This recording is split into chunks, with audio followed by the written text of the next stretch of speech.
So are we going to get feedback from the groups about their discussion? Ah, excellent. Thank you so very much. Let's hear it. Thank you for posing such a challenging question. No worries. That's what I'm here for. Agent of chaos here. Okay, so we started off with a couple of points, wondering is this part of EBT? If we feel like it's not part of EBT, we have the freedom to let it go. Or is it to contrast our previous study? So we check our foundation of understanding. It could be like a personal check. So are we still captured by craving? Because we saw that this poem is an attachment to self. So in that case, it would be a deliberate wake-up call. Yes, one of our group had the reading, so we had a bit of a look at it, and we saw that it was by someone called Pachasika or something. They wanted to charm the Buddha by comparing the love of Dharma to personal love. In that case, it could be a simile or an analogy to loving Dharma, but then on the other hand, we know that that's limited because sensual pleasure doesn't fit with anatta, non-self. We moved on and we talked about how people could relate to sensual desire, and that this is there cannot be liberation without samsara first, which involves sensual desire. So we have to admit that we are in samsara. This is the reality. We can relate to it. And that even in the heavenly realms, there's still suffering. So we can still fall, and that was the danger in that, is that sense desire is so strong. You think you might have it, you think you might be liberated, but you get pulled back in. There was a point about that relationships, the space between them is better. You have a relationship, then you have a space, and then you have another relationship, but the space between is better. Hang on. You have a relationship, and then you have a space, and then you have another one. Is that right? So the space is better? Yeah, the space is better. Cool. Okay. All right. Yeah. What was I going to say? So we wondered how long to spend on this kind of sutta, 3 months or so. We wondered whether Ajahn Brahmali would do a workshop on this sutta. But ultimately, we didn't really want to answer the question because no one was there.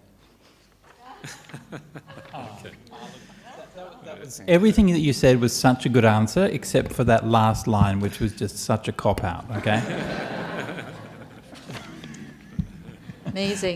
But look, that was great, really good answers there. So let me just address some of these things briefly before we hear from the other group. So the first thing you said was you raised a question like, is this really what the Buddha taught? Okay, is this really part of the early Buddhist texts? So this then reflects onto the process of text critical study, by which we can sift out and distinguish certain parts of text which are early, certain parts which are later. Now that kind of study is complicated and uncertain. There's no kind of way of looking at things and knowing 100%. Well, in some cases you can definitely know things might be later, but it's a bit difficult to, there's a lot of grey areas there. Now, when I asked Brahmali about this, the first thing he said, this is our Dhamma. This is not the Dhamma. So his response was the same thing, that this is something which has been put in there at a later date. Now, on text critical grounds, okay, so there is no doubt that the Sakkapanha Sutta, generally speaking, is somewhat of a late sutta, and like many of the suttas in the Digha Nikaya, it shows evidence of vocabulary, ideas, forms, and things like that, which show that it's somewhat a bit late compared to sort of the bulk of the suttas which we might have. So whether these events literally happened in the way that they're saying here, personally, I wasn't there, so I can't say. So for me, when I look at these kinds of stories... How do you know you weren't there? You know... I mean, I do, it's true, I do kind of feel that Panchasika's... Exactly. Yeah, Panchasika's a bit of a kind of kindred spirit. I mean, we're both guitar players, so...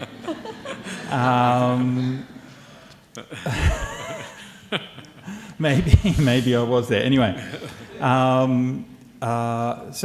so I think that one process is a historical process to be able to say what's taught and what wasn't. Of course, this isn't presented as being the words of the Buddha, right? It's presented as being a song sung by Panchasika, right? At the same time, right, it's important to remember that just because something wasn't spoken by the Buddha, that doesn't mean that it's wrong, doesn't mean it's bad, doesn't mean we should ignore it, right? It just means like how you look at it, right? So it changes, the manner in which you sort of see it. So this, I think, is a genuine question, but, whether or not it, is considered part of the early text or not, or whatever, it still is a text that has some meaning, right? And so that to me is interesting. Second thing you asked, second point that you made was a point about reflection, so that these things can sometimes be raised up by way of a story which is going to cause you to kind of reflect on your own attitudes, your own desires, and so on and so forth. And so that's also, I think, a valid response. Yeah, I don't think it's right, but I think it's a reasonable interpretation. But I would congratulate you for not getting the right response, which you could have got by checking the notes on Sutta Central. Moving on. Thanks to power failure, Ajahn. Thanks to the power failure. Okay, very good. The second group. See, because I only printed this one for them to read. I didn't print out the commentaries. Nico, is that you?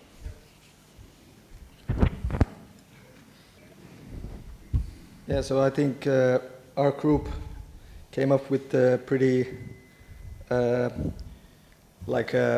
answer that the God who was speaking the verses was just like trying to relate to liberation through the happiness that he already knew. Right. So he was still like stuck in sensuality, right? And he had some appreciation for liberation and the Dhamma and the people who are practicing the Dhamma. Right. But that was the only happiness. He just knew that liberation is something good, that there's happiness there.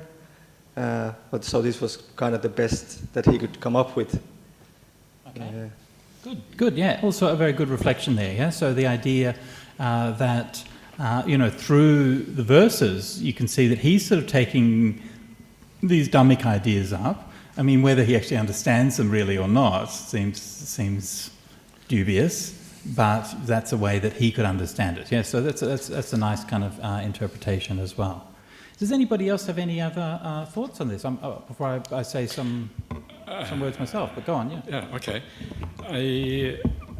Just on this idea whether this actually is part of the sutta or not originally, where it comes from, whether it was added later, and these kind of things. I think some of the problems with adding something which is so unusual, singing a love story, a love poem to the Buddha, is kind of weird. And you wonder whether later generations actually would be able to get kind of the support from the Sangha to add such a thing to the sutta, unless they really thought it was genuine. Because it seems like a thing which is kind of so counter to the Dhamma, so counter to what normally, to being respectful towards the Buddha, all of these kind of things.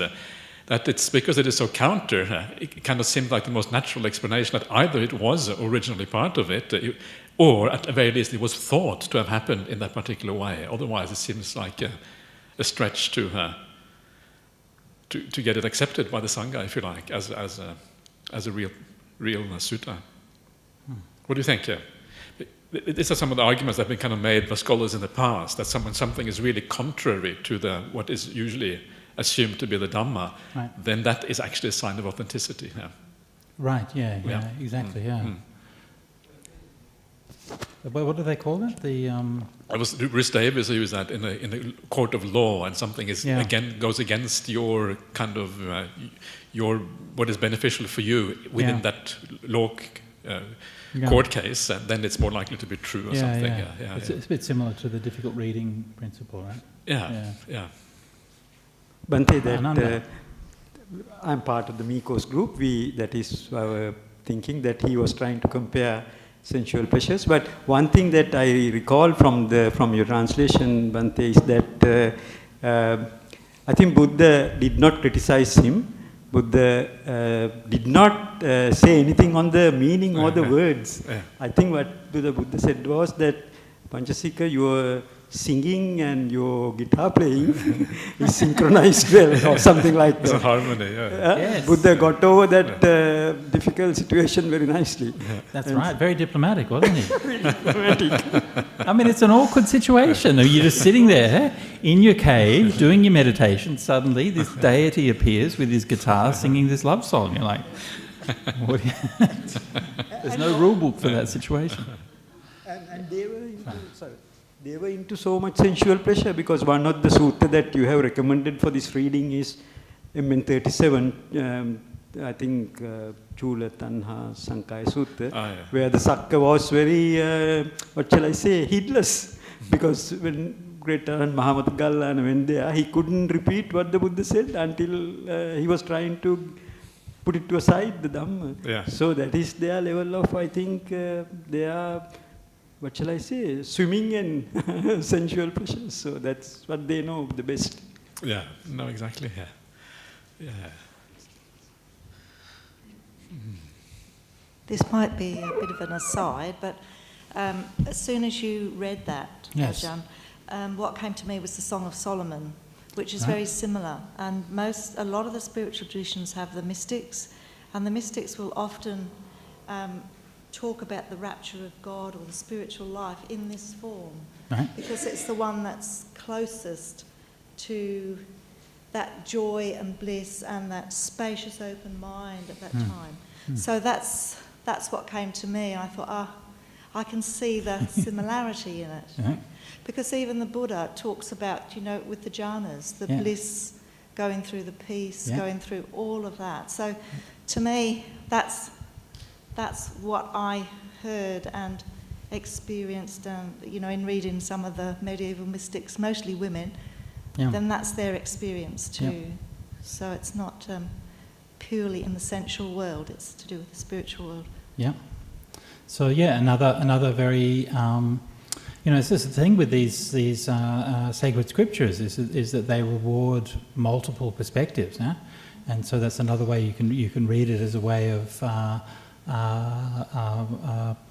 drawing and pulling the metaphor or through orientating the mind to higher things through that sort of extended conceit or play of metaphors. And I mean, Panchasika does that to some extent himself, right? I'm going to talk about that more in a minute, but he's certainly playing around with these ideas himself. Let me just talk about these verses briefly for a minute before going into interpretation. I just wanted to just come off that point that you mentioned there, and just one of the things which I tried to capture in the translation, but one of the things I really kind of like in the way that Panchasika, like just the audacity of the whole situation, right? Here he is, he goes to the Buddha, playing his song. Not only does he play a song, he plays a love song, and not only does he play a love song, but he plays a love song where he's explicitly saying, my love for my beloved one is like the love of the arahants for the Dhamma. I mean, come on, right? Who says that kind of thing? Yeah, it's outrageous. And parinibhapaya mang bhadde. Please, come on, Buddha, please put out my fire. Right? Parinibhapaya, like to parinibbana, my fires, quench me like water on a flame. And so he's taking this Dhamma imagery and very playfully turning it upside down and using it in these kind of apparently way that's very upside down from the original sense. So my take on it, and so when I was translating this and so on, and I've read various people, translators and various people who've commented on this, and most people's response to these verses is more like, it's just like, what? And I haven't really found anybody that's actually sort of gone into it more, really tried to understand it. And so one of the backgrounds that I try to bring to these things... I'm sorry, can we just turn down this microphone a little bit? It's ringing. Yeah, thanks. Can you turn it down a notch? How are we going? Okay, we're good, thanks. These, of course, are figures from mythology. And as figures from mythology, they have a story. The story of Saka is well known. He was Indra in the Rig Veda, where he was the ferocious war god who slew the dragon. And in the Buddhist text, he becomes the very gentle apostle of peace who preaches on the dangers of anger and who won the war. Do you know how Saka won the war in Buddhism? He won the war because they were beaten in the battle by the Asuras, and then they were fleeing from them, and as they were fleeing into the forest, there were these little ducklings, and they were going to hurt these little ducklings by driving their chariots over them. And so they said, no, we can't do that. We're going to have to turn around to save the ducklings. And they turned around to save the little ducklings. And the demons thought, they're turning around, they must have reinforcements. So the demons then turned around and then fled off, and that's how they won the war.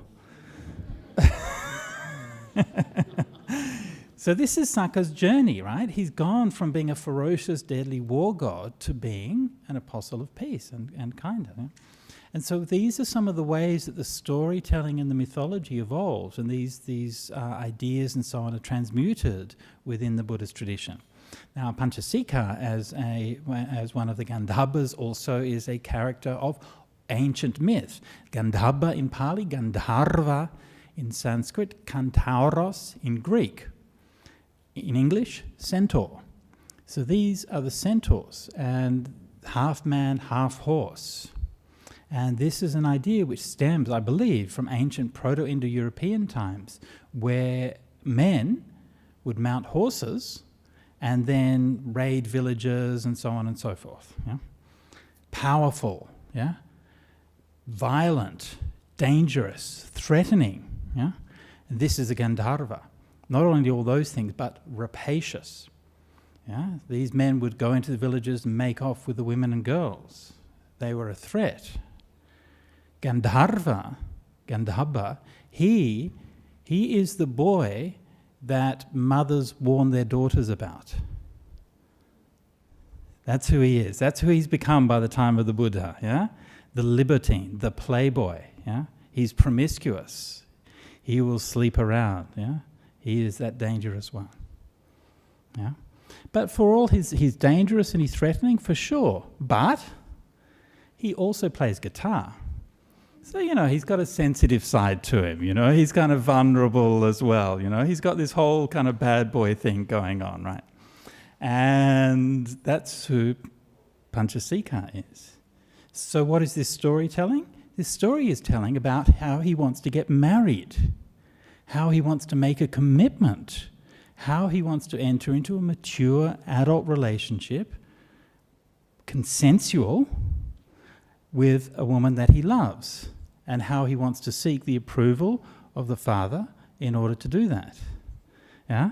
So it's not the story about how he is caught up in his desires and these kinds of things. It's the story of how he is maturing and growing up.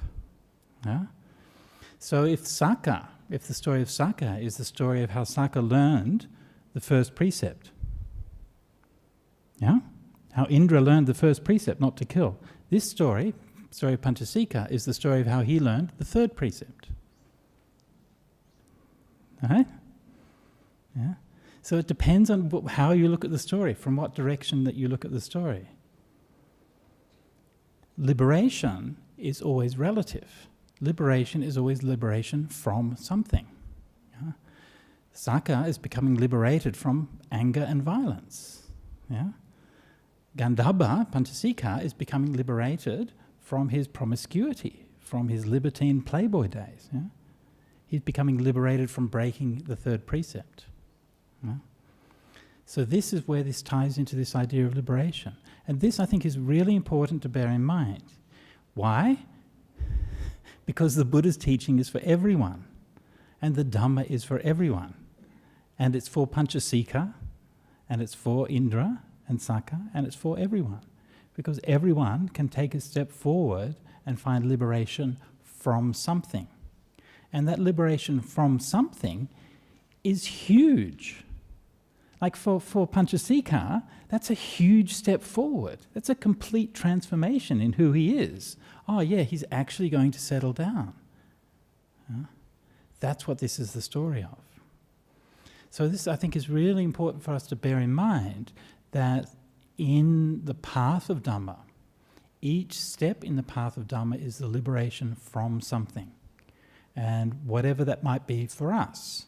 And so we also find ourselves trapped in things. And it's easy for us to sit here and to look at the verses of Panchasika and look at how he's trapped by his desires and all of these kinds of things. And it's easy for us to see that.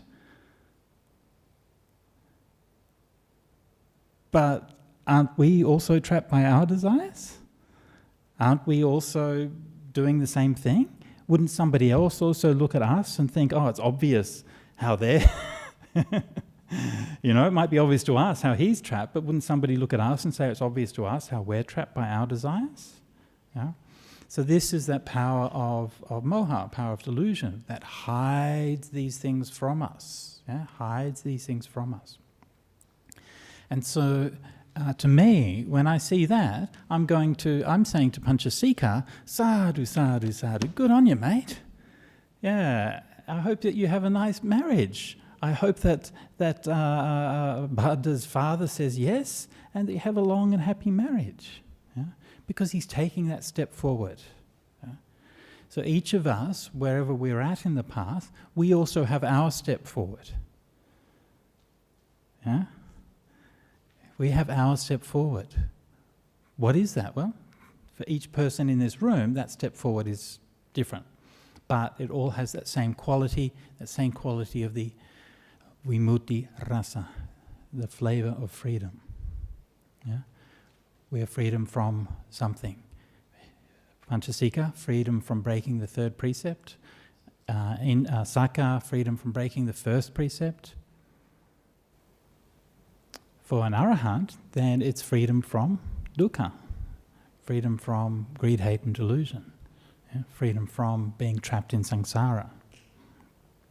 So we should never diminish or look down on the steps that anybody is taking, because each step that anybody can take is only always the next step that they can take. That's it. Yeah. So this, to me, is the meaning of this story of Panchasika. Sadhu, I really like that, Ajahn.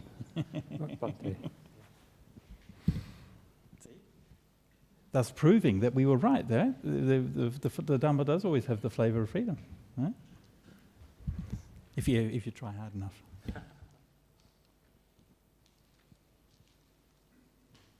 Any more questions on that? No? Okay, so for this afternoon session, we have less content to present. I think you have no more slides, is that right? Do you have any more? I would have something towards the end. You have something towards the end. So it's going to be a bit more of an open session today. And we finish up, 2:30? 2:30. Okay, so what we might do now is just have a short meditation. I have a few more suttas and things that I'd like to read and discuss, if that's okay. But also to be taking questions and having a bit more of a discussion for this session. Does that sound like a good idea? Yes? Yes. That sounds good. Very good. Okay, so let's have a short meditation.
Sadhu, sadhu, sadhu.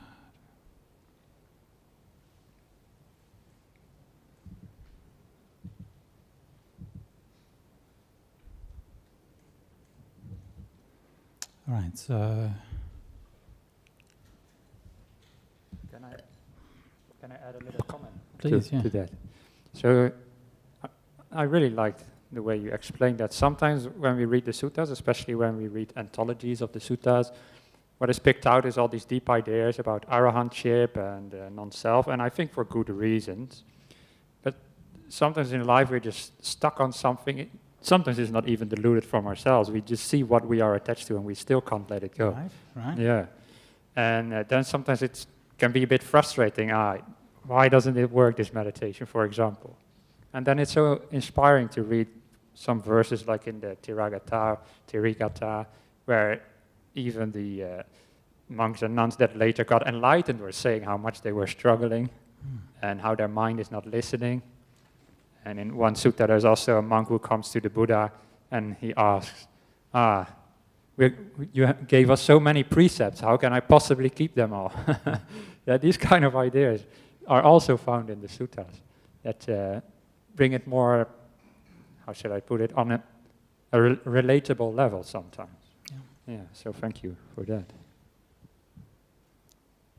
Right, so one more, just one short passage which I'd like to read before getting on to some of the more suttas about liberation. So this is from the Udumbarika Sihanada Sutta, that's Digha Nikaya number 25. So the Buddha has had a long discussion with this wanderer, Nigrodha, about various practices and these kinds of things. And I won't go into all of that, but I really like the ending, the way that the Buddha ends this discussion, which I'll come to in just a minute. But it looks like, oh my goodness. Thank you so very much. That is very kind. Okay. So the Buddha, a long discussion with this non-Buddhist wanderer. And the Buddha says, Nigrodha, you might think the ascetic Gautama speaks like this because he wants pupils. But you should not see it like this. Let your teacher remain your teacher.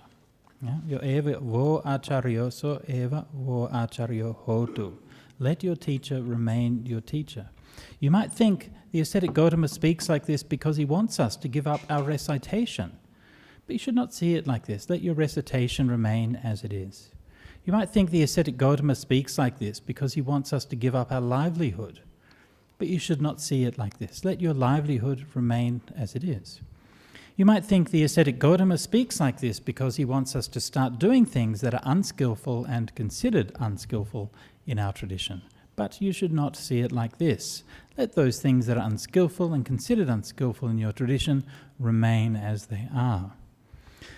You might think the ascetic Gautama speaks like this because he wants us to stop doing things that are skillful and considered skillful in our tradition, but you should not see it like this. Let those things that are skillful and considered skillful in your tradition remain as they are. I do not speak for any of these reasons.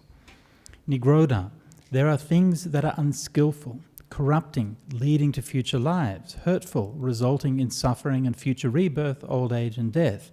I teach Dhamma so that those things may be given up. When you practice accordingly, corrupting qualities will be given up in you, and cleansing qualities will grow. You'll enter and remain in the fullness and abundance of wisdom, having realized it with your own insight in this very life. So to me, this is one of the most beautiful and powerful statements of the Buddha's purpose.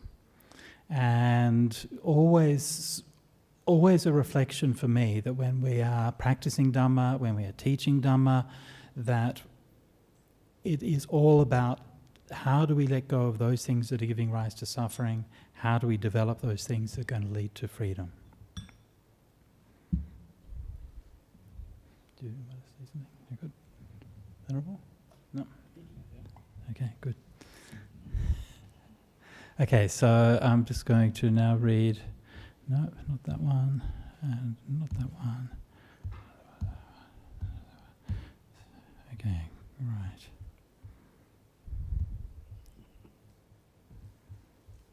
Okay.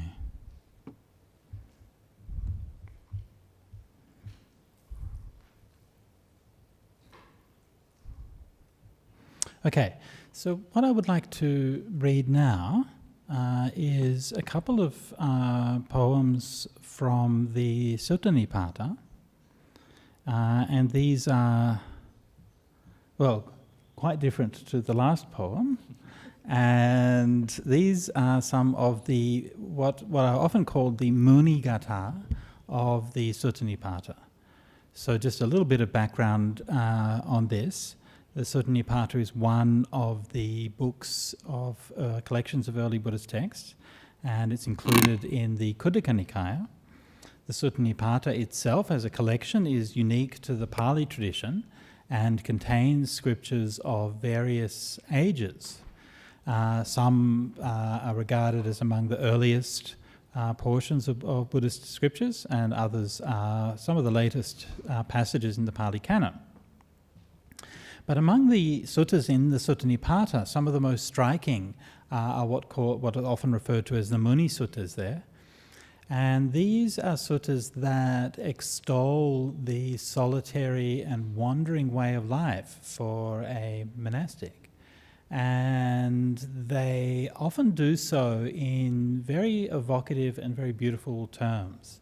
And there are a number of suttas that return to these kinds of themes in the Sutta Nipata, the most famous of which would be the Khaggavisana Sutta, the Rhinoceros Horn Sutta. But that I'm not going to read from that today because that's very well known. Instead, I thought I might choose a couple of others along similar lines that are a bit less known. So one of the reasons for reading these suttas is because these outline the way of life of somebody who is freed. So we've talked a bit about what freedom means, right? What samavimukti means. But what is it like for a person who has found that freedom, who has found freedom from greed, hatred and delusion? What manner is their life? Okay, so the first sutta I'm going to look at, if you want to check this on your phones, or for those of you especially online, want to check it on Sutta Central, Sutta Nipata SMP 3.11, the Nalaka Sutta. Oh, by the way, can I just say, before I go on, just hi everyone online, shout out to everybody at home. How you going? I hope you're good, and I hope you're enjoying this course. Unfortunately, we can't see you all, so you only exist to us in theory, but anyway, I know that you're real, and I hope that you're finding something worthwhile from this course. Okay, so the Nalaka Sutta is mostly known for its introduction, but I'm going to skip over that completely because the Nalaka Sutta is actually divided neatly into two parts. The early and first part would take us a little bit too far astray, but the second part is where Nalaka asks the Buddha, for one who has entered the homeless life seeking food on alms round, when questioned, O sage, please tell me of sagacity, the ultimate state. So the word sagacity is moneya, from the same root as muni or sage. And so this is the Muni Suttas, the suttas about the sage. I shall school you in sagacity, said the Buddha, so difficult and challenging. Come, I shall tell you all about it. Brace yourselves, stay strong. I just love that verse so much. Yeah, I love it. You know how much I love it? I love it so much I'm going to say it again. I shall school you in sagacity, so difficult and challenging. Come, I shall tell you all about it. Brace yourself, stay strong. Yeah. That's, to me, that's the voice of the Buddha. He's not trying to water anything down or dilute it. He's not trying to sell you anything. He's saying this is going to be hard, yeah? This is going to be challenging, but he gives you that encouragement. You can do it. Stay strong, yeah? Dalho bhava. Yeah? Okay, so again, this is a description for the mendicant lifestyle. In the village, keep the same attitude no matter if reviled or praised. Okay? If they're going to abuse you, don't worry about it. If they're going to praise you, don't worry about it. It's okay. As a wise woman once said, haters gonna hate. Shake it off. Okay, moving on.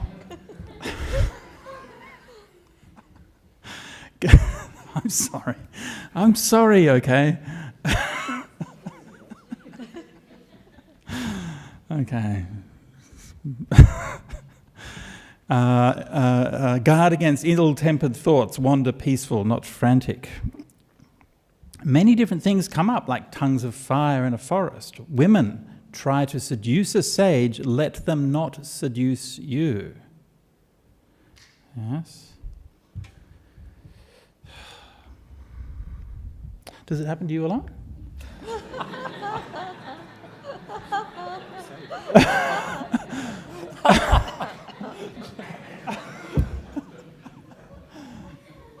What?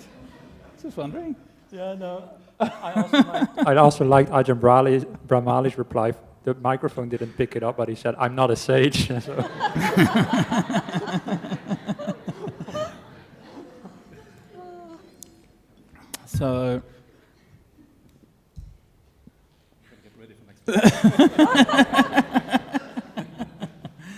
so for the bhikkhunis, then of course it would be the men trying to or the women, I guess, trying to seduce.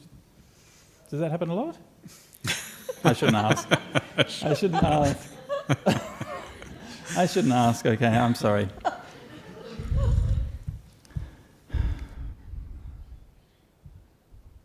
I don't know, it's kind of this funny kind of thing, because you do find it in the suttas and things like that, but I don't personally find that happens all that much, and whether this is like a cultural change, or whether this is just like the feverish imagination of the monks who compiled the texts who put these kinds of things in there, I'm not quite sure. Yeah, it does happen sometimes. Like my friend who was a monk, former monk now, Ajahn Chandiko, when he was a young monk, young, good-looking, white, tall, strong monk, going for alms round in Chiang Mai, and this girl runs up to him and says, "Oh, Bhante, when are you going to disrobe?" He's like, "Oh no, I'm planning to stay in robes." She's like, "Oh, okay, sorry." Anyway, moving on.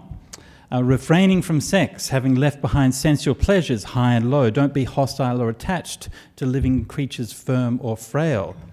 As am I, so are they. As are they, so am I. Treating others like oneself, neither kill nor incite to kill. Yeah. This is something which is an aspect of monastic life, which is so important. And yet I think sometimes we almost take it for granted a little bit.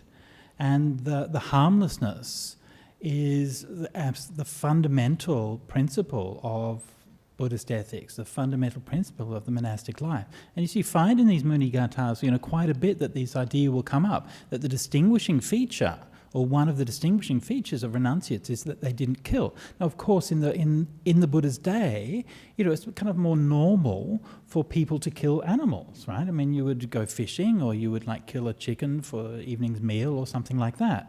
And so it's just more like a normal part of your life that you would kill animals.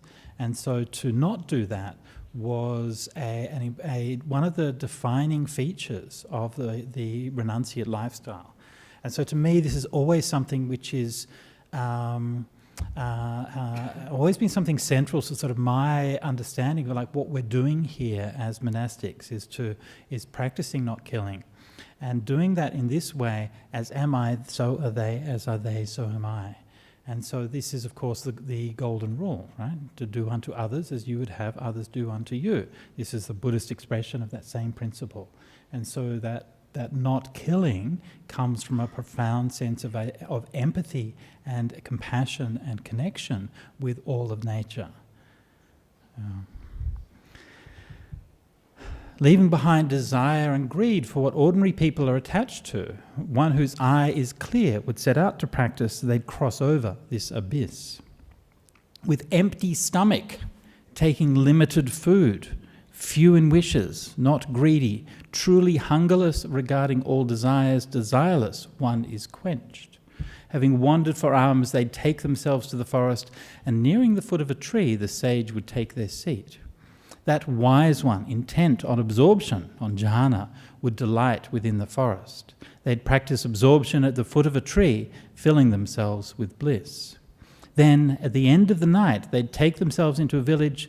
They'd not welcome being called, nor offerings brought from the village.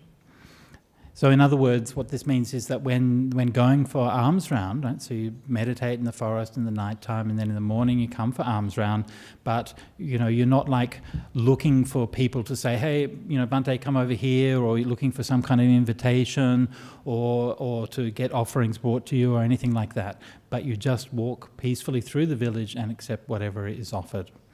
A sage who has come to a village would not walk hastily among the families. It's a line which has been almost completely misinterpreted. I think Bhikkhu Bodhi would not behave rashly or something like that. But actually to a monk who goes for Pindabat all the time, it's obvious what this means. It simply means don't walk too fast when you're on alms round. Because when you walk too fast, people don't have time to put things in your bowl. So you're not there to hang around for people to, call you and things, but nor are you there to rush through. But you walk slowly and carefully, so to give people a chance to give dana on the alms round. So because this is something which I still do in Sydney, so I don't do necessarily all of I'm not living in a forest and I'm not living at the root of a tree, so I can't do all of these kinds of things. But I still do go for alms round. And go for alms round every day. It's one of the most beautiful things as a part of my practice. And I know that other monastics who, when we do that, when we have the chance to do that, that everybody loves it so much. Such a beautiful part of our lifestyle. And to just walk into the city, walk into the town. To me, it's just a local area. And I live in Harris Park, Little India. And when I go in there, I like to imagine it's a bit like in the Buddha's day, because they're like in the park. I go through and all the local Indian grandmas and grandpas are there gathered around, and they're doing their pujas and singing bhajan, and it's just like in the Buddha's day. That's what I imagine anyway. And I can go to, and all people come, and the people from different Buddhist communities will come, and Sri Lankans will come, and the Vietnamese, and the Malaysians, and Australians, Indonesians, everyone will come and give dana. But one of the things that's really nice for me is also the local shops, the local restaurants will also give dana. And it's really nice for me. And you go and there's like the Nepalese shop and they'll give, and the Gujarati shop will give, and the Sikh shop will give. One time we went for alms round with my friend. I told this story the other day, but I'll tell it again. So some people maybe weren't here, but if you were, then my apologies. And we went round with a friend of my friend, Venerable Akalikos, and all of these people were giving dana. And we went to the Muslim greengrocer, and they would give a huge thing of fruit and veggies every time we go there. And such nice people, and so kind, and all of these places we went. And then this friend of ours said, but why are they giving you things? He said, aren't they the competition?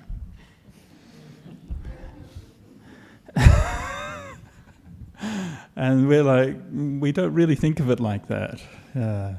So it's that kindness, yeah? And to me, that's so beautiful, because these people are not asking for anything from me, right?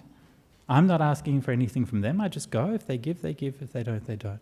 And so this is very kind of light kind of connection that we have, which is really nice. They'd not discuss their search for food. Interesting. Ghasesanang chinnakato. Right? So you're not getting back to the monastery and then just talking and chatting, oh, what did you get for alms round? What did I get? And all of these kinds of things. Good reminder for monastics. Nor would they speak suggestively. Right? Also very good. Right? So you don't sort of talk to people and say, oh, yes, when a bhikkhu receives durian for alms round, then they can meditate very well on the basis. Is that a suggestion?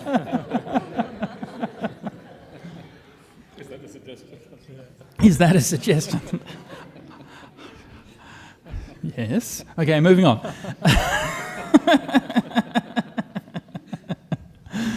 Nor would they speak suggestively. Oh, I got something. That's good. I got nothing. That's fine. Right? Na latang kusalang iti. Yeah, I got nothing. That's fine. Yeah, you'd be surprised how hard that is, right? When you go for, I've been for alms round like probably thousands of times in my life, and you sort of step out in the morning and you're walking along the road and you're like trying to be mindful and so on, but in the back of your mind there's always this kind of slight nervousness. Am I going to get anything today? And so when he's talking these things, these are like so directly to what we do and to life. Impartial in both cases, they return right to the tree to meditate, wandering with bowl in hand, not dumb, but thought to be dumb. Yeah? Amuga sammato. Ajahn Brahm tells a story about that, doesn't he? Does he still tell that story? When he was first, Ajahn Brahm says when he was first here with Ajahn Jagaro, that he would sit beside Ajahn Jagaro and not say anything. And everyone, when he first gave a talk, everyone thought, oh, we didn't know you could speak. They wouldn't score. That's a kind of a passive-aggressive story as a hint for the young monks in the monastery, I think. But anyway, moving along. Wandering with a bowl in hand, not dumb, but thought to be dumb. They wouldn't scorn a tiny gift, nor look down upon the giver. For the practice has many aspects, as explained by the ascetic, by the Buddha. They do not go to the far shore twice, nor having gone once, do they fall away. Yeah? They do not go to the far shore twice, nor having gone once, do they fall away. So this is one of the aspects of liberation in Buddhism, that you go and you don't come back. Yeah? One of the defining features of liberation, as opposed to the samaya vimutti, which we discussed beforehand. Yeah? So there's a phrase which you find a couple of times in the suttas called samaya vimutti, which means a temporary liberation, which basically refers to the freedom of the mind through jhanas or through meditation states. And so those practices can be temporary. So you get into a good meditation and then afterwards you can fall away from it. But the true liberation of enlightenment, you don't fall away from it. When a mendicant has no creeping and has cut the stream of craving and had given up all the various duties, no fever is found in them. The Buddha says again, I shall school you in sagacity. Practice as if you were licking a razor's edge. Yes? This is a reference to a well-known simile, like licking honey off a razor's edge. Yeah? So when you have to go into town and you have to get your food and these kinds of things, yeah, you can taste the honey. It's nice, all right, but just carefully. Yeah? Like you're licking it off a razor's edge. With tongue pressed to the roof of your mouth, be restrained regarding your stomach. Don't be sluggish in mind, nor think overly much. Yeah? Nat chapi bahu chintaye. Yeah? All very important things to remember in spiritual practice, but also in monastic life. So the Buddha's not saying don't think, right? But there's a limit, right? You can think, and sometimes you can go round and round in circles. So then you need to learn also to still your mind in meditation. Be free of putrefaction and unattached. So this word niramagandha is a kind of interesting word. I won't go into it too much, but it basically means corruption and defilement. And unattached, committed to the spiritual life. Train in a lonely seat, attending closely to ascetics. If solitude is sagacity, they say, if you welcome solitude, you'll light up the 10 directions. Having heard the words of the wise, the meditators who've given up sensual desires, a follower of mine, would develop conscience and faith all the more. Understand this by the way the streams move in clefts and crevices. The little creeks flow on babbling, while silent flow the great rivers. What is lacking babbles. What is full is at peace. The fool is like a half-full pot, the wise like a brimful lake. When the ascetic, that is to say the Buddha, speaks much, it is relevant and meaningful, knowing he teaches the Dhamma, knowing he speaks much. But one who, knowing, is restrained, knowing does not speak much, that sage is worthy of sagacity, that sage has achieved sagacity. So this is the Nalaka Sutta, Sutta Nipata number 3.11, specifically the second half of the Nalaka Sutta.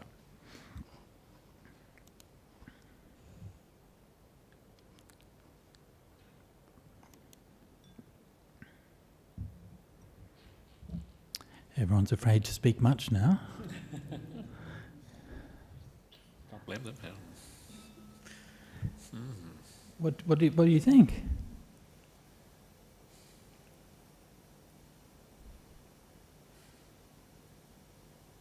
Ayagenti, what do you think?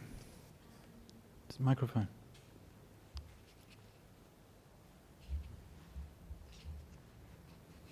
Beautiful and succinct. Speaks to the heart. Yeah. In very simple terms of what it is to be a sage. Yeah. Beautiful prose. Thank you.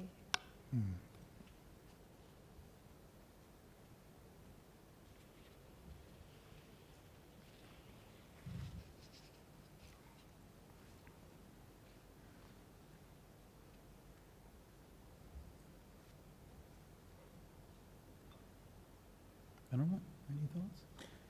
Not really. It's nice. Yeah. No, thanks for doing this. Actually. Yeah. This is why I love suttas. Yeah. It's such old text, but they just speak to your life right now, especially as a monastic, these kind of texts. And it just keeps surprising me again and again that they are still so relevant after how many years is it? Maybe I don't go into the village for alms, but I can apply the same reflections as well when I'm in Bodhanyana. Sometimes, can I say this? Well, sometimes it's a little bit of noisy when monks go and get their food. You don't get to see that, but I always try my best to just be quiet there, and just pick some food that is good for my health, and not for my taste, and also food that is, in my opinion, not harming any animals. That's what I find personally also very uplifting practice as well. Yeah, so these very beautiful verses. Yeah. Ananda, please. Bhante, that also I think this may be the sutta that even the first part is very, very moving. I think this is the Asita. That is correct. And because he was, if I remember right, your own translation that I read, that he was highly attained Rishi, and then that's correct. Such a person cried, I think, when he realized that he could not listen to the Buddha.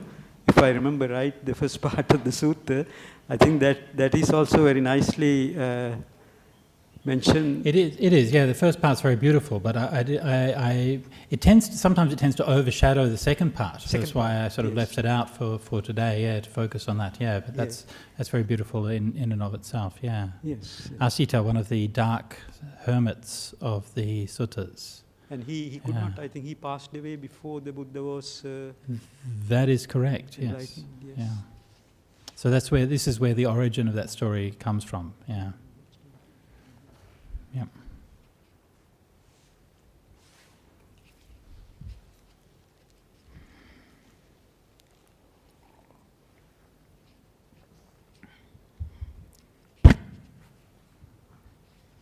Thank you for reading those materials which we don't usually get to hear. And also even today's talk about liberation, some of the aspects. I think I was contemplating things that have happened in the past and trying to get my view right. So to me, I think it's a coolness that comes from understanding what the senses do, and when the mind is very still, there's like a coolness. And it's almost like the volume is turned down on the senses. So I think in meditation sometimes that happens. So I'm trying to when you're saying certain words, even in that love poem, there was mention about coolness, and I think it's like a coolness that you get. It's like a removal of that greed, hatred, and delusion to the extent where you don't pick it up anymore. So there's this kind of, the fire is, I know it's not extinguishment, it's not nibbana, but it's reduced in that moment that you're meditating. Yeah. Thank you. Absolutely, yeah. And so that's that coolness, which is that quality of the Dhamma, and that's freedom, right? So when you let go of hindrances to some degree, then you experience that as a coolness and as a pleasure in your mind. Yeah, Nibbanang paramang sukham. Okay. Anyone else? Yeah.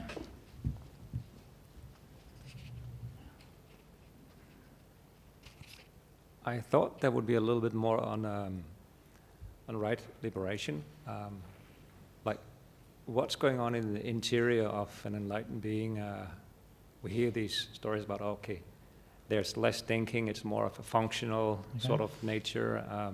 When I moved my awareness to that bird, I was that bird, and time was an illusion, past, present, all that. So what's myth and what's true?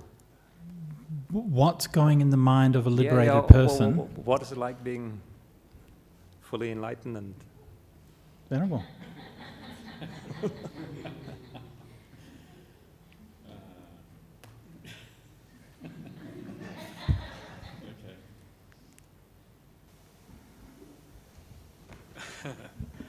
I think the answer is not very much going on in the mind of the liberated person. I think that's kind of the point. The point is that you become incredibly peaceful. You hear the idea of the peaceful sage, the Santo Muni, in the suttas, and that you are essentially just someone who reacts to the world, who reacts to the demands around you. It's kind of interesting when you look at the Buddha, how the Buddha started out. He started out by thinking that it's too difficult to teach. These teachings are so profound. Even I found it hard to discover these teachings. Why teach the world, right? And then Brahma Sahampati comes down and says, please, for goodness sake, people are in trouble, please teach. And then he needed that kind of spark of compassion to get him going. Why? Well, because he's so peaceful. He doesn't really want to engage with the world. It's just troublesome. Rather sit in jhanas all the time. So even the arahants, they actually prefer to go into deep meditation, just to be even more peaceful, to still the pain of the body and the five senses, and just to be peaceful within. And so I think that the inclination of the arahant is always samadhi, always in that direction. The mind is always leaning towards that direction. But then when the world demands a teaching and the world kind of wants to listen to them, okay, then they will come out and they will listen. And so once the defilements are gone, once the sense of self is gone, there's very little motivation inside. Motivation is usually driven by the sense of self. The sense of self is what drives us in the world. This is what makes us want to act in the world. So much of our identity is tied up to the idea of acting, being something or doing things. The creative force inside of you comes from the sense of self. Once that is taken away, there's very little drive anymore. And the main driver is just kindness and compassion for the world, wanting to do the right thing. And so I think it's basically peace and beautiful qualities like compassion and compassion for the world. That's really what drives the arahant. That's pretty much all that's left in the heart of such a person. Yeah. I am gonna go the other way again. I like those thoughts, but how I like to think about the mind of an arahant. It's nice to think about peace, but then often you start thinking, I will be very peaceful when I'm an arahant. I will experience all those peace, and then it turns into craving again. So here we actually have an arahant speaking, Venerable Vajira, and this is what to me describes the mind of an arahant, is only suffering that comes to be. Only suffering that exists and vanishes. Nothing but suffering comes to be, nothing but suffering ceases. That's what it's like for them. Well, not for them, that's what it is. Yeah. But I don't want to keep hitting the same nail with the hammer, so. But that is actually the kind of quotes that do inspire me. So. Sure. Well, I think one thing to bear in mind is that, like, for an arahant's basically the way everything works is basically the same, right? I mean, they see things, they hear things, they have feelings, and all of these kinds of things. They think about things, and so on and so forth. But some things are missing, yeah. And so, like, freedom is freedom from all of those things: freedom from ignorance, freedom from greed, hate and delusion, freedom from a sense of self, and so on. So apart from that, you know, they will have moods, right? So they'll have different emotions, but those emotions would only be wholesome emotions, metta, karuna, and so on. They would have thoughts, but only good thoughts. But also, I'm just looking at the Vitakka Santana Sutta, this is Majjhima 20, and this is called a mendicant who is master of the ways of thought. They'll think what they want to think, and they won't think what they don't want to think. So this is markedly different from normal consciousness, right? And one of the most striking features that people say when they come to meditate, right? The first thing, you know, you ask people, you're meditating, start to meditate, what's the first thing people say? Oh, my mind was thinking a lot, you know? And this is a kind of a bizarre thing, isn't it? Right? It's weird because thought actually is just a behaviour. Thought is just something that you do. But if I'm sitting here, you know, we're drinking our tea or something like that, you can decide to drink your tea or not drink your tea, right? Just stop. It's easy. But for some reason we can't stop thinking. Yeah? And of course, to me, one of the biggest fallacies that I see in meditators is that they're always going around worrying about all of their thinking and worrying about how to stop thinking. And it sort of never seems to occur to people that why are they thinking? And people seem to think that their thoughts are just these kind of random things that come through their minds. I was teaching this actually in California a few years ago, and I gave this was talking about this.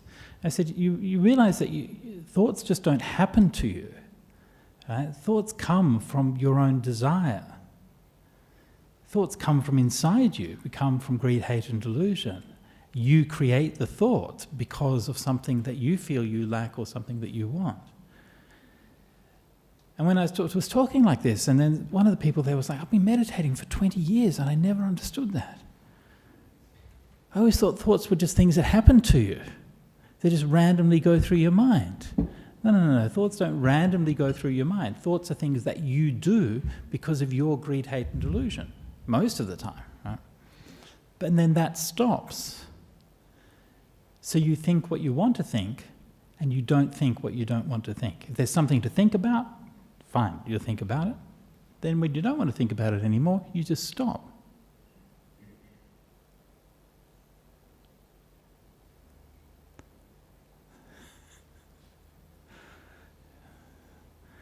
Wild, huh? Yeah. Anyway. Shall we do another? I'd like to read another sutta, yeah?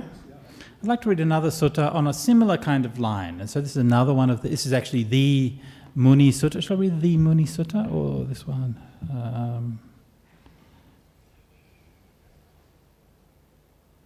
No, I might read the Muni Sutta.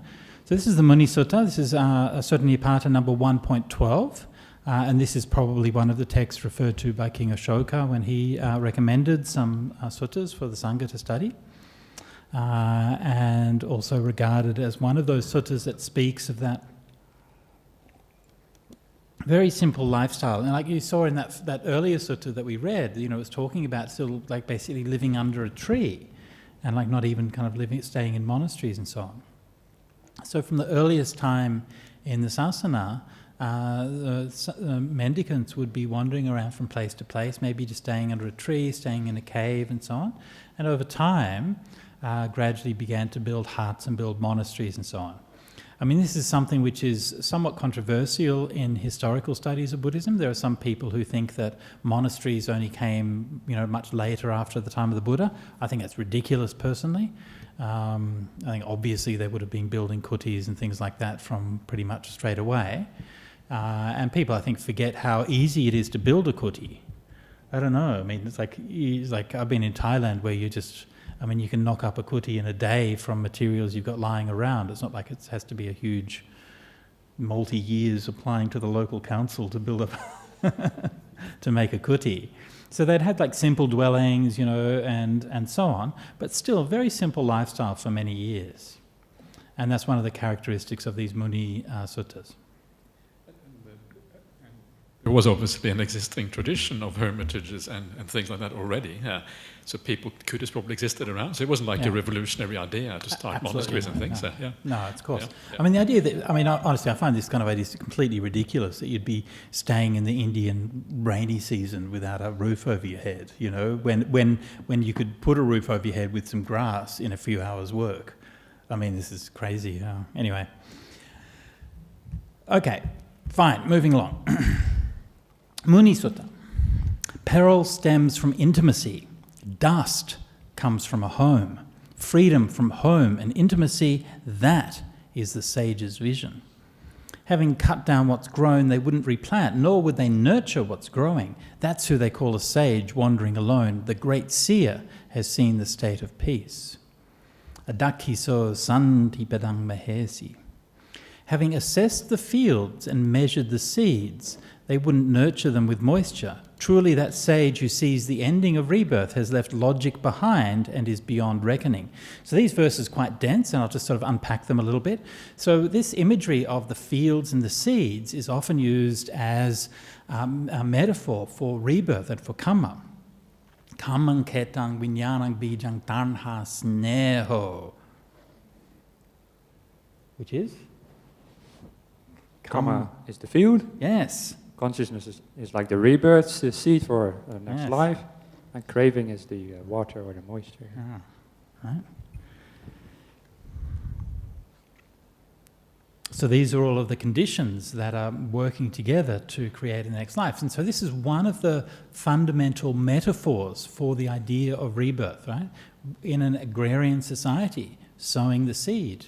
Crop grows, take the seed, grow the next one, grow it around and round. Vinyanang bijang. Consciousness is the seed. The seed packs inside itself, encoded in DNA, the information for the creation of a new organism in the next life. Right? That's what a seed does. Yeah? I mean, they weren't thinking in terms of DNA in those days, but now we would say in terms of DNA. So consciousness is similar. Consciousness packs inside itself all of the information for a new life. So has left logic behind, takang bahaya. Logic, perhaps speculation might be better in that case. What do you think, Venerable? Takang bahaya na upeti sankang has left speculation behind, perhaps. Yeah, I think it's good to have a bit of logic, isn't it? Yeah. I might change that. Yeah. So taka literally means logic. But also is used in the sense of like speculation. So somebody who's seen the truth, what it means here is that when you've seen the truth, then you're not getting involved in different views about the truth and so on. Yeah. I mean, the Buddha wasn't exactly illogical. Yeah. Well, exactly, yeah. Understanding all the planes of rebirth, not wanting a single one of them. Truly, that sage, freed of grief, need not strive, for they have... Sorry, freed of grief, No, that's wrong. Truly, that sage, free from greed, need not strive, for they have reached the far shore. The champion, all-knower, so very intelligent, unsullied in the midst of all things, has given up all, freed in the ending of craving. That's who the wise know as a sage. Now, this is another one of those classic images which we find constantly. And here it doesn't specifically mention it, but the terms are the same as the image of the lotus, which is growing in the pond. And so the idea that the Buddha as a lotus is growing out of the pond, surrounded by all of the mud and all of the dirt, but not being sullied by the water or sullied by any of the dirt. And this is what that idea of being unsullied in the midst of all things means. To me, this is another thing which is, I think, really important and really powerful. Like, I just want you to just stop for a minute and just to take a step back. Right? Think about it. Think about think about this world that we live in. Think about all of the suffering that's going on in the world, all the injustices, all of the terrible things that's going on in the world. But also the pressures that are on us, the temptations that are on us to go and to do this or to do that, to depart from the spiritual life. All of these kinds of things. We can hear a call from all directions pulling us in one way or the other. And these calls might be friendly. They might be nice, or they might be nasty, and they might be all kinds of things. And, we are just who we are. That's all. We're just who we are. We're just one person. We can't solve all the world's problems. We can't do we can't do everything. But we can be free. And again, this to me is one of the most powerful dimensions of the Buddha's teachings, that no matter what is going on around us, that we can still find freedom within ourselves. Now that doesn't mean that we don't care about what's happening around us. It doesn't mean that we don't care about the world. It just means that we understand that the world is as it is. Sometimes the biggest change we can make in the world is being free from it. Strong in wisdom, with precepts and observances intact. Serene, that's samahita, loving absorption, mindful, released from chains, kind, undefiled. That's who the wise know as a sage. So I'll just briefly mention here, it says sila vatu papannang, with precepts and observances intact. You probably discussed in an earlier workshop the stages of enlightenment, I'm guessing?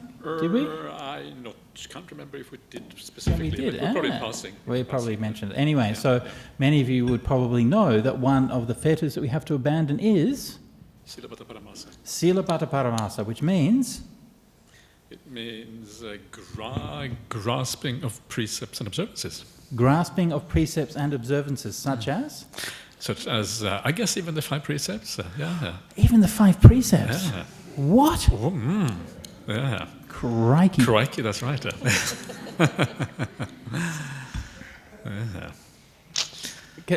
So you're telling everybody here to not keep the 5 precepts? Is that what you're hearing? No. Is that what everyone's understanding from? This is actually common understanding, right? That's actually very problematic. So the way that what people often do, they take the fetters and they think that the abandoning of the fetters is a kind of prescription for how to practice the path. So what happens when you become a stream mentor is that you no longer grasp your precepts. And the point is that, and the reason, of course, is because these become part of you. You become sila sampanno, or whatever it is called in the sutras. I can't remember now exactly what it is. So you are endowed with sila. You don't have to grasp the sila anymore, so you stop grasping it. And so we take that as a prescription for how to practice. So I let go of the precepts so I can become a stream mentor. The wrong procedure. This is really wrong here. This is misunderstanding how this works. This is a result of practicing. It is not a prescription for how to practice. So for anyone who is not a stream mentor, actually we should grasp our precepts a little bit, because without that grasping, we're not going to keep them. And so this is very important to understand this kind of process in the right way here. This is talking about the result of the practice. It is not a prescription for how to practice. That is my answer. Am I right or wrong, Bante?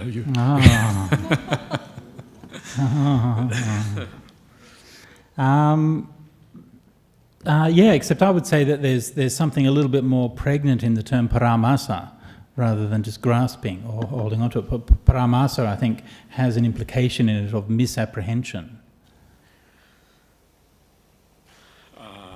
Misapprehension of vows and precepts. Maybe.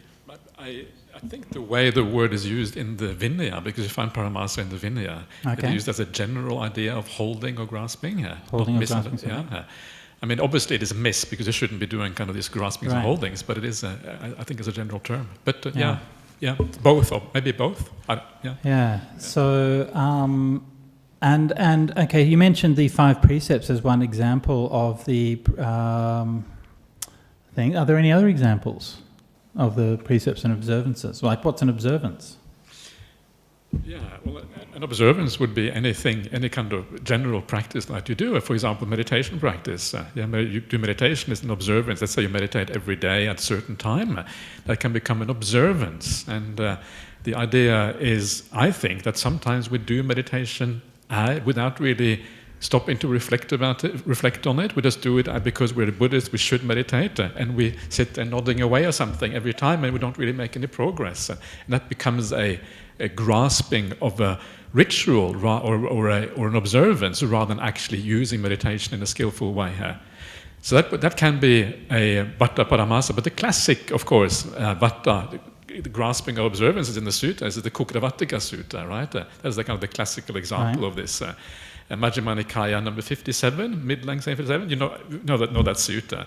The dog duty and the ox duty ascetics, and they basically live the lifestyle of an ox and a dog, yeah? And they think through that practice I will be reborn in a heavenly realm. And then the Buddha tells them, sorry, it is not true. And they cry, it's very, very sweet. They all cry, no, we have been kind of tricked for so long here.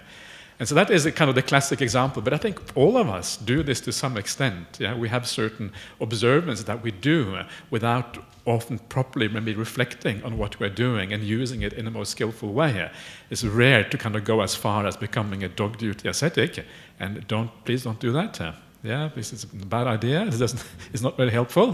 But there is a tendency in the human mind that we want to hold on to certain things simply because we need to hold on to things in life sometimes to kind of make things work for us, and because of the sense of self and all that. Anyway, something like that, Bhante, is my understanding of this. Okay, no problems.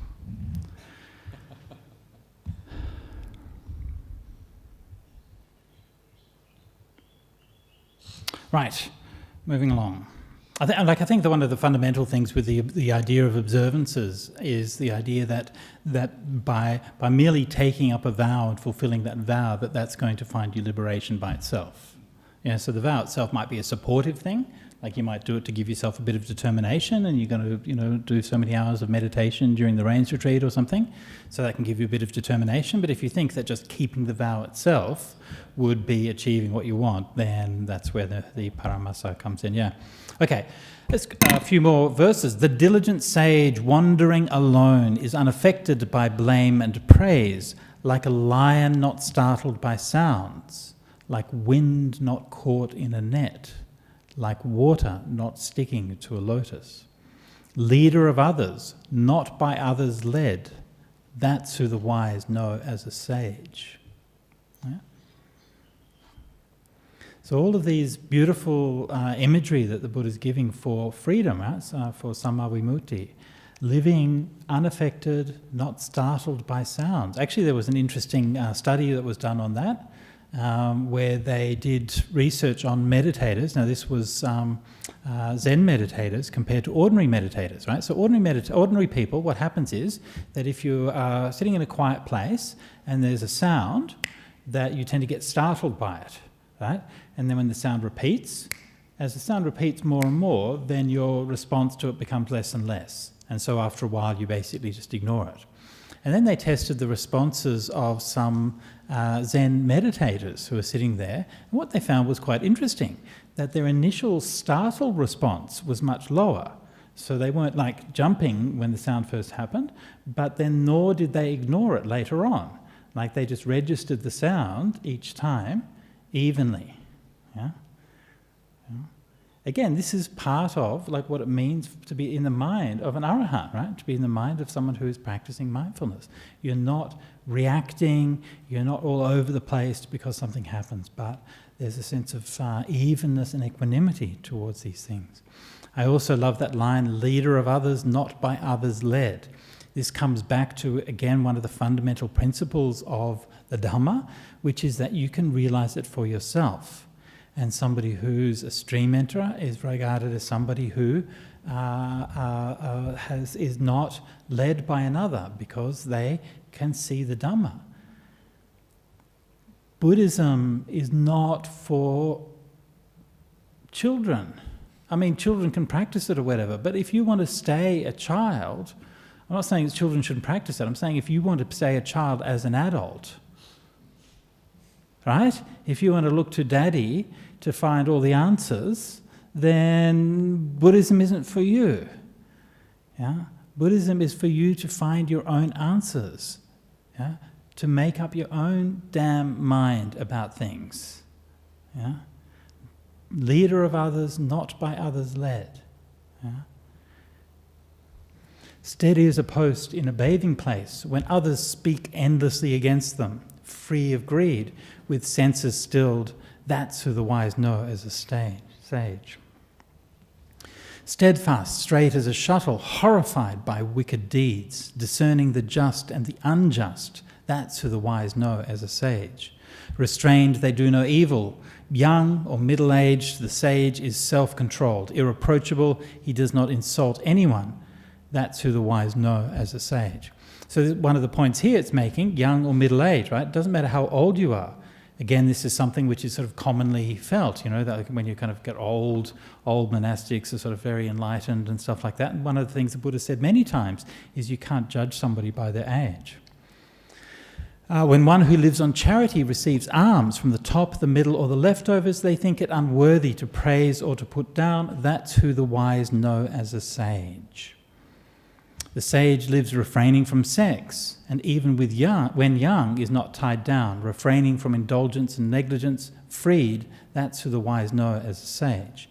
Understanding the world, the seer of the ultimate goal, the poised one who has crossed the flood and the ocean, has cut the ties unattached and undefiled, that's who the wise know as a sage.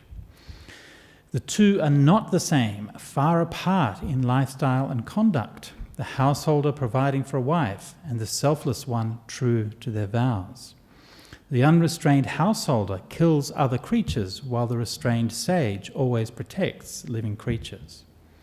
And this returns to that point that I made earlier about this. There seems to be kind of fundamental distinction where it's assumed that, you know, part of a householder's life would be killing, a normal part of killing.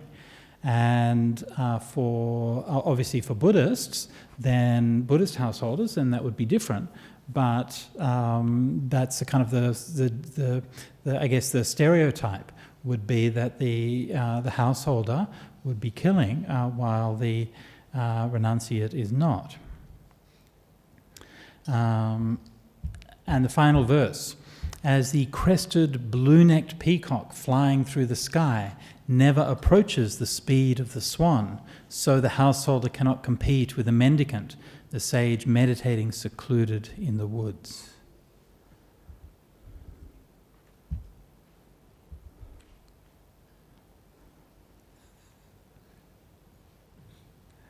Yeah.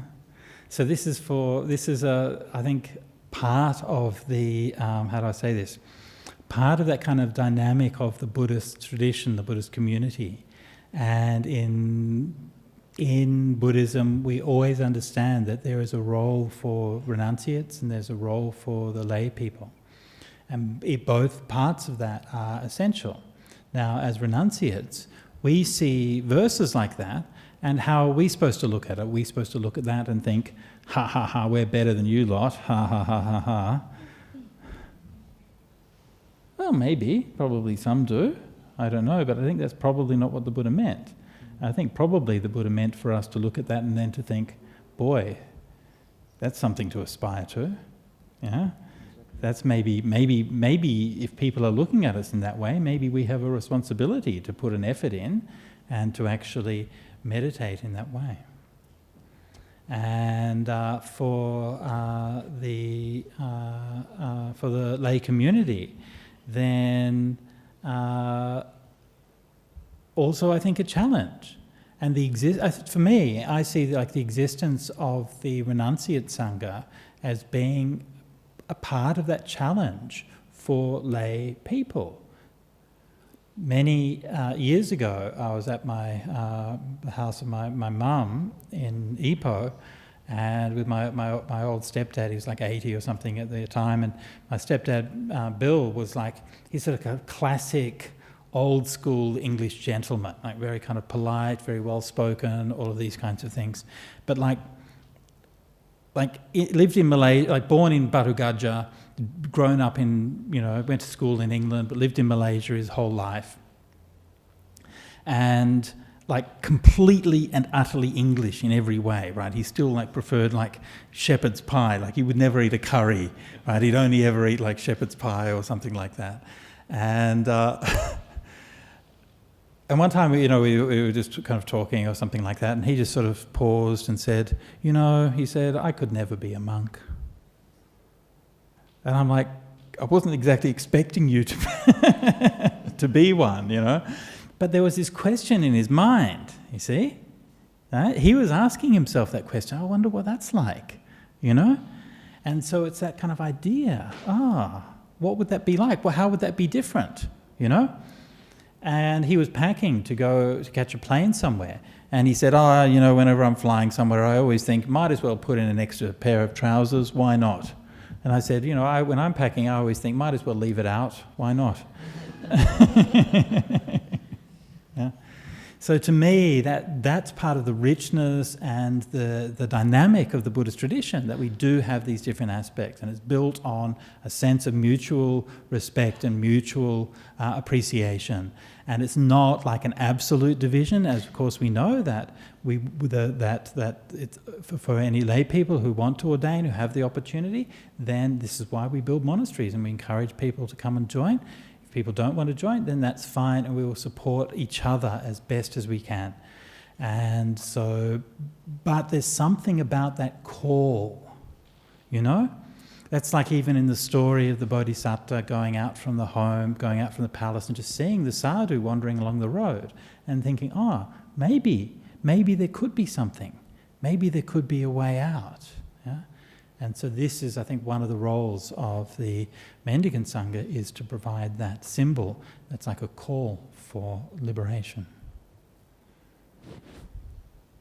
Yes, when you read suttas like this, then it often can seem a bit like the Buddha is talking about that sage who is somebody else from you, and it sets like a high standard, and you might feel like, that's somebody else, that's not me.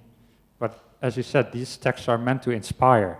And when the Buddha is talking about the sage, undefiled, unattached, he is obviously asking us to imagine what it would be like for us to be like that, and to move in that direction wherever we are in life, whether we are a lay person or ordained, to aspire to be more free from our desires.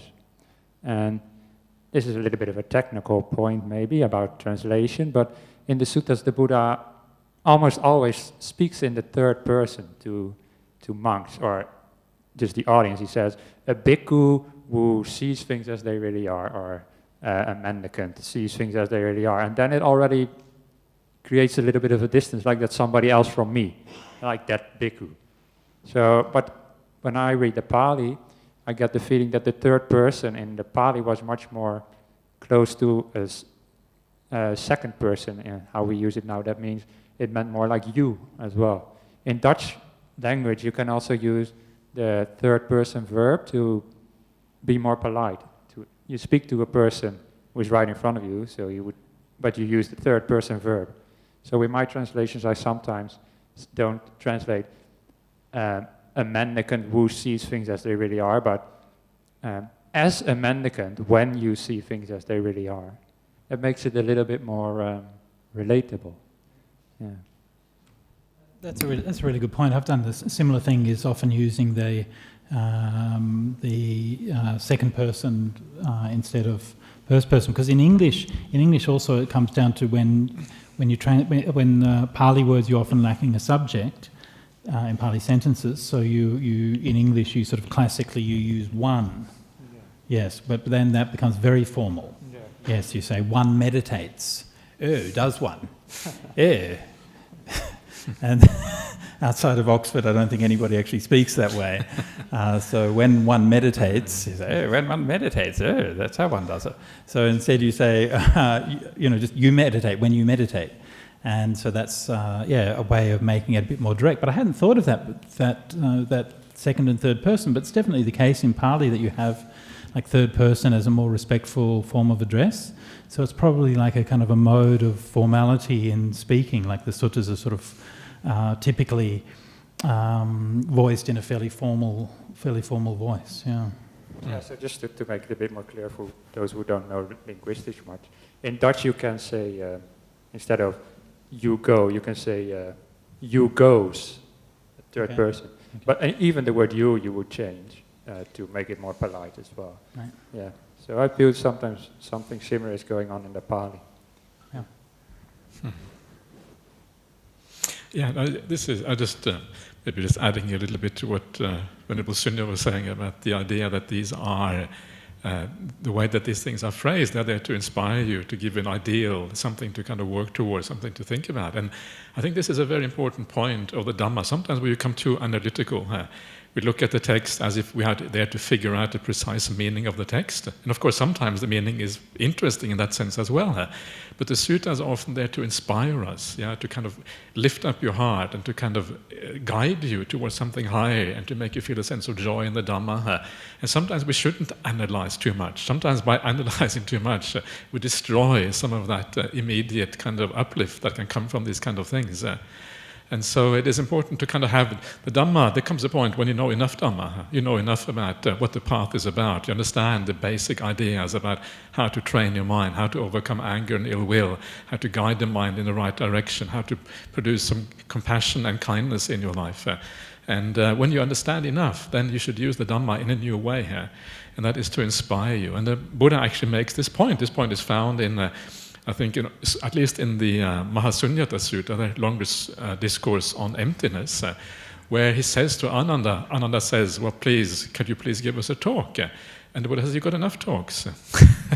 Yeah, you should use the teachings, you should listen to teachings to give rise to energy, to give rise to, liberation and this kind of thing. In other words, the feeling I get from what he's saying, you should use these things to inspire you to move in the right direction, to uplift you, to give you a sense of, something powerful. And so this is one way of using the suttas, and this is also one way of listening to a Dhamma talk. If there's a good Dhamma talk, you feel inspired by it, Sometimes when I sit in Bodhinara Monastery, I listen to Ajahn Brahma, and I just feel, wow, this is really powerful. You feel peaceful when you listen to the Dhamma talk, and you feel that it is almost like Ajahn Brahma says, the Dhamma enters you through osmosis. You just sit there and you not necessarily even listen to the words. It's just the feeling, the occasion, and the way the words are conveyed that is just as important as the actual words that you're hearing. And this is what we should also try, I think, to get out of the suttas sometimes, especially the versified suttas, so that these suttas right here, they are there to inspire us. That's the kind of the purpose of verse very often. And we should not destroy it by being too analytical or technical or whatever. That's an additional purpose of the suttas, basically.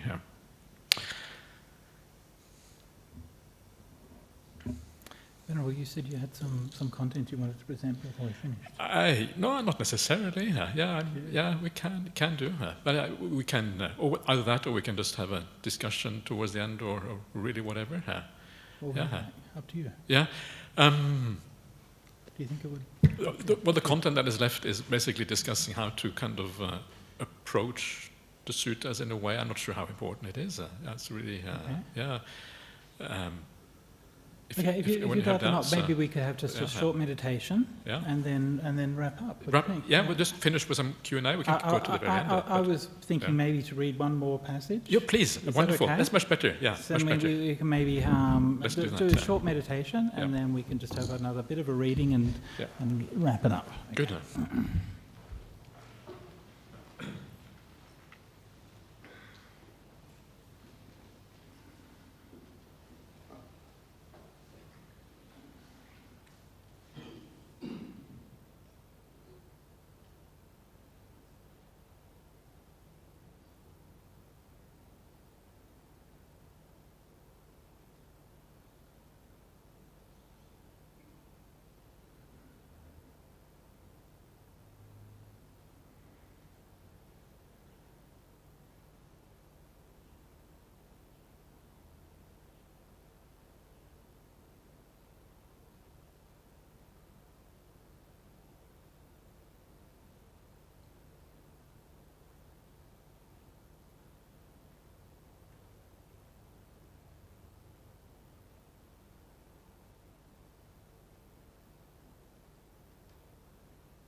So if I may, I'd like to wrap up today's teaching by reading one more chapter from the Sutta Nipata.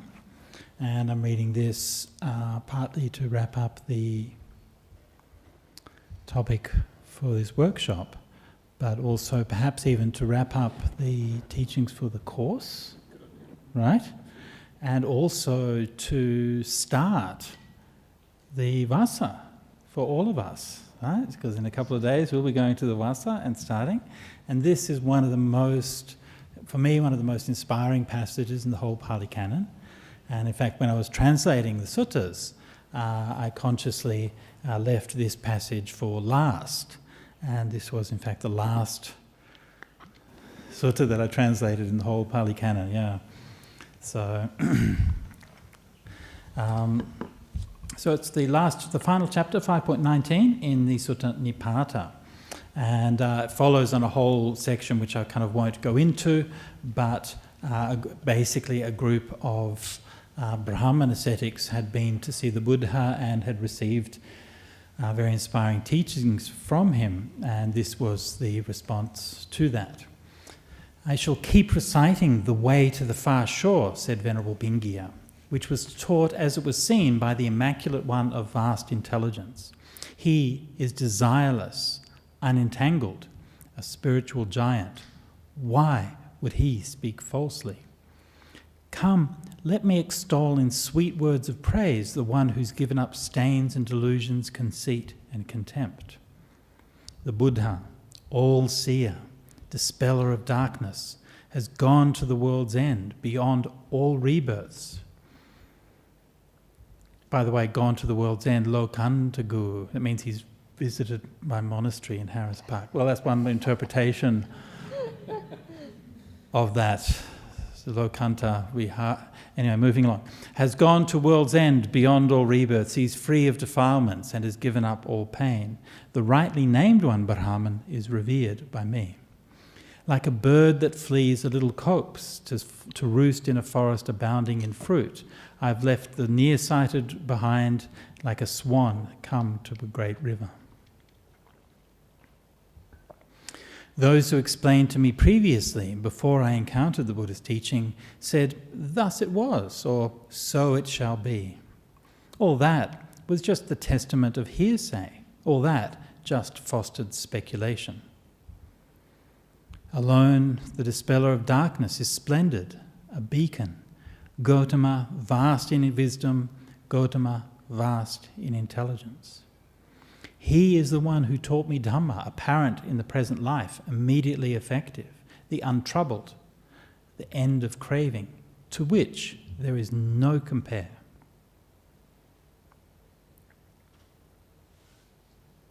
Why would you dwell apart from him even for an hour, Pingia? From Gautama, vast in wisdom, from Gautama, vast in intelligence. He is the one who taught you Dhamma, apparent in the present life, immediately effective, the untroubled, the end of craving, to which there is no compare. I never dwell apart from him, not even for an hour, Brahman. From Gautama, vast in wisdom, from Gautama, vast in intelligence. He is the one who taught me Dhamma, apparent in the present life, immediately effective, the untroubled, the end of craving, to which there is no compare. Being diligent, I see him in my mind's eye day and night. I spend the night in homage to him, hence I think I dwell with him. My faith and joy and intent and mindfulness never stray from Gautama's teaching. I bow to whatever direction the one of vast wisdom heads. I am old and feeble, so my body cannot go there, but I always travel in my thoughts, for my mind, Brahman, is bound to him. Lying floundering in the mud, I drifted from island to island, and then I saw the Buddha, the undefiled one who has crossed the flood. Now the Buddha himself speaks. Just as Vakali was committed to faith, but Dharhavuda and Gautama and Avalavi too, so you too should commit to faith. You will go, Pingia, beyond the domain of death. And Pingia finishes, my confidence grows as I hear the word of the sage, the Buddha with veil drawn back, so kind and eloquent. Having directly known all about the gods, he understands all top to bottom. the teacher who settles all questions for those who admit their doubts. Unfaltering, unshakable, that to which there is no compare. For sure, I will go there. I have no doubt of that. Remember me as one whose mind is made up.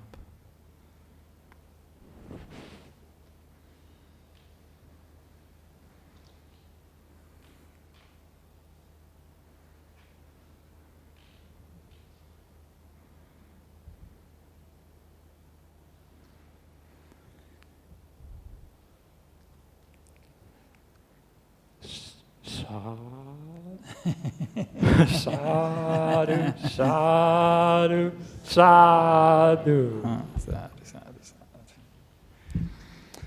So, Venerables, entering the reigns at Dhammasara. I hope this is you as well, yeah? Remember, make your mind up. Unfaltering, unshakable, that to which there is no compare. For sure, you will go there. Yeah? Yeah. Just keep going. And for all the Venerables at Bodhinyana as well. Yeah? Don't have any doubts, right? The Buddha said, we saw earlier, dalho bhava, stay strong. Yeah?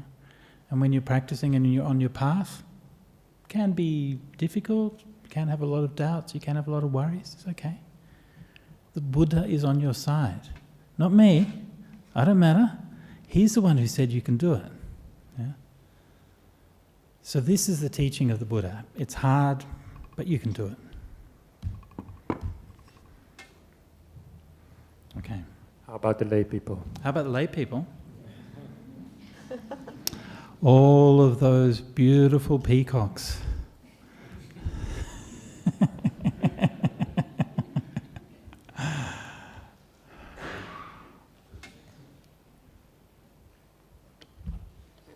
Sometimes there is, like we saw the previous sutta, the Muni Sutta, and it really sort of made a distinction between lay people on one hand and the monastics on the other hand. But in a way, we just wear different clothes and have a cooler haircut than you. But we're all people. No, we don't have a cooler haircut. All right. And we're all able to reach the end of suffering. And sometimes people have these really technical discussions. Can lay people become enlightened or not? But in the suttas, there's plenty of examples of lay people, at least who became stream winners and beyond. And once you reach that stage, then the Buddha said enlightenment is for sure. And there's no turning back. It's what also said in one of the suttas that we discussed. And so this is also this ideas of liberation are not just for monastics, although the Buddha did often address monastics, that was just his main audience.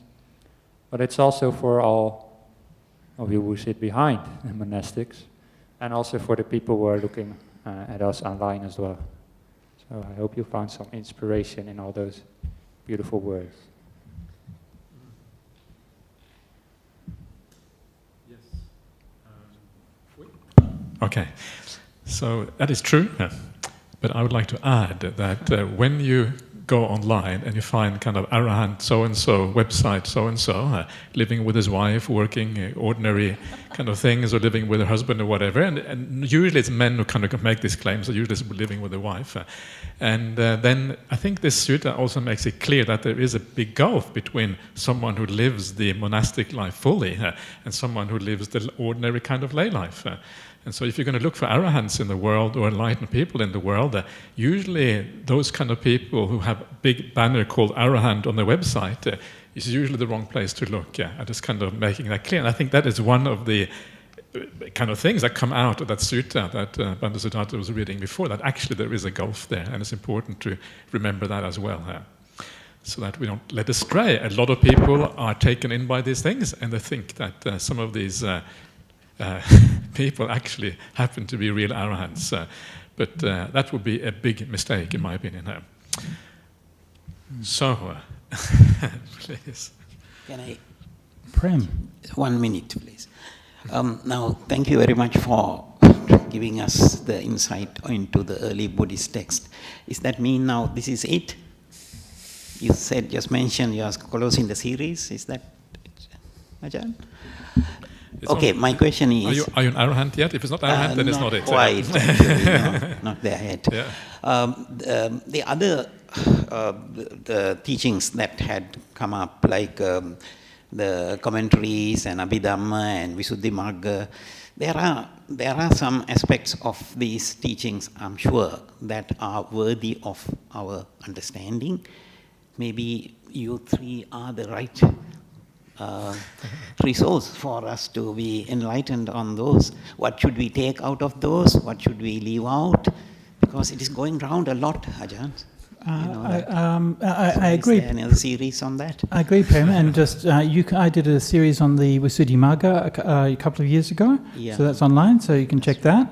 I also did another series on the epistemological philosophy of K.N. Jayatilleka, an early Buddhist epistemology. And so that's another one which also looks at, the later scholarship and so on. So there are some things there, but yeah, I don't know if you guys have any... But it's also the case that the very first workshop, Prem, that we did was actually the workshop on precisely what are the early Buddhist texts, back in 2013 or whatever. Right. And that is actually available online, most of that. I think some of it wasn't recorded properly, but Sujato did a separate one later on by himself. That actually is there, and that discusses precisely these kind of questions about, where do we find the teachings of the Buddha, and how do we go about looking for these things, and what to do, etc. So it should be, I think most of that is already available. But do you want to do it again? Is that what you're saying? Or No, I don't know. I mean, there will be... it will be useful to know. We'll have a think about it, and we'll come up with something. I'm sure. Something, Okay, thank you. Thank you, Ajahn. Thank you. But I'd just like to say for myself, I would also be interested to see some workshops offered by the Bhikkhunis. Yes. Yes, you guys have been around for long enough. So, so anyway, just a thought. We'll see. Next, what are we doing? Oh, wrapping up. We're wrapping up, that's right. Yeah. So do you want me to sing the sweet words of praise in honour of your... Please, that would be wonderful. We all want to be praised. We are attached to praise. It says you shouldn't be, but that's the case. So go for it. So look, as a kind of interloper here, I've just kind of dropped in like a swan landing on the lake, like a black swan landing on the Swan River, I guess. I've been so delighted with the warmth of the whole community here, and to see so many old friends and new friends, some very old friends, and but also especially with the monks community and this at Bodhinyana, and this is something which has always been my experience coming to Bodhinyana for since I think 1999 was the first time I came. And just the warmth and the care that the Sangha there is taking. Also, it's very lovely to be able to get the chance to visit Dhammasara and see the kindness and the warmth of the nuns community as well. And to share in this with Venerable Sunyo and Venerable Brahmali, who put up with my shenanigans. And that's why we invited you, for those shenanigans. This is precisely the point. So normally I'm over in Sydney, as many of you will know, and so I try to do my best over there, but it's really nice to have a Sangha and have people to help and support. So thanks so much to both of you for doing this and sustaining this through this period of time. Everybody. Yes. Sadhu, sadhu, sadhu, sadhu. Very good. And also thank you so much to all of the folks here at the Buddhist Society for maintaining the centre, keeping it going, providing all the services. You probably know better than I who needs to be specifically thanked for this. Sabbang. Sabbang. No, I'm just messing around. Sabbang. Yeah. I'd just like to add a couple of words to what Bhante Sujato was saying. First of all, I'd like to thank him for coming all the way to Perth just to take part here. And we invited you precisely because of your shenanigans. Don't take this. This is exactly why we want you here, you see. You'd liven things up a little bit, which is great. That's wonderful. And I'd also like to again reinforce what he was saying about it would be great to have the Bhikkhunis come also to co-teach or teach by yourself or co-teach or whatever the workshop one of these days. Whoever are the bhikkhunis who are kind of most interested in this or most kind of likely to do it. I think this would be really nice because it would kind of bring out more of the kind of depth and breadth of the suttas and seeing it from different... it's nice to have new teachers all the time because new teachers always have a slightly different angle. And especially having the bhikkhuni side, I think, would be very, very helpful. So please consider it carefully. And then, on top of that, I would like to, of course, thank my good colleague and friend, Venerable Sunyo, for again coming and dealing with this. We had many rough arguments behind the scenes. No, that's not true at all. We have very friendly exchanges, is the right term. It's interesting, I got a comment online that someone thought we weren't blending like milk and water. We should blend better, we should be more harmonious. But the truth is that it's very difficult to get more harmonious than we are. Just because we sometimes may disagree a little bit does not mean that we are harmonious. In fact, I think that is precisely the sign of harmony, that you can disagree in a civilized and good way. That actually is the test of harmony. So if you see that happening, and we do it in a civilized way, and we're still looking at each other, not kind of looking away from each other, it's a good sign, right? And so I would say it's very difficult to blend more like milk and water than I do with these two venerables here, or indeed almost all the venerables that are part of the BSWA for that matter. And then I would like to thank Lehar for her indefatigable work and looking after these things, and her kind of really, really hard, always looking at everything behind the scenes. And also the AV people for looking after all the recordings and everything. And for anyone else I should mention, Lehar, you know more about the details of this than I do. Would you? Coffee suppliers. That's right. That's an important one. We started by just buying coffee for the teachers, and then extended to like the monks, and then the anagarikas, and then the nuns. So thanks to all the coffee runners. And definitely the AV team. I've got also Chun Sing who helped me with the registration. And I was actually in discussion with Ajahn Brahmali as well, Venerable Sunyo, about next workshop. But unfortunately, they live in the present moment, so it's quite difficult for them to think like a year out and what we'll be doing. But there is definitely invitation to the nuns to also join in the teaching crew. So that's very nice. So at the end of the workshop, we do intend to send out a survey just to get some perhaps voting from the attendees as to what you would like to see for future workshops. We've got some ideas from the teachers, so we'd just like to hear from you guys as well. So yes, thanks to everyone who is here, and thanks to all those who have helped out, including the caretakers as well. Yeah, again, great, wonderful, so thank you. Yeah, that's good, thank you, everyone. Everyone has been here because that's kind of what makes these things come alive when everyone is here, asking questions, having a discussion, Dhamma discussion, that's absolutely wonderful. So I would like to propose that we finish off by paying homage to the Buddha, Dhamma, and Sangha.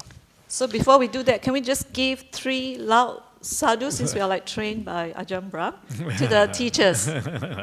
Sadhu, sadhu, sadhu.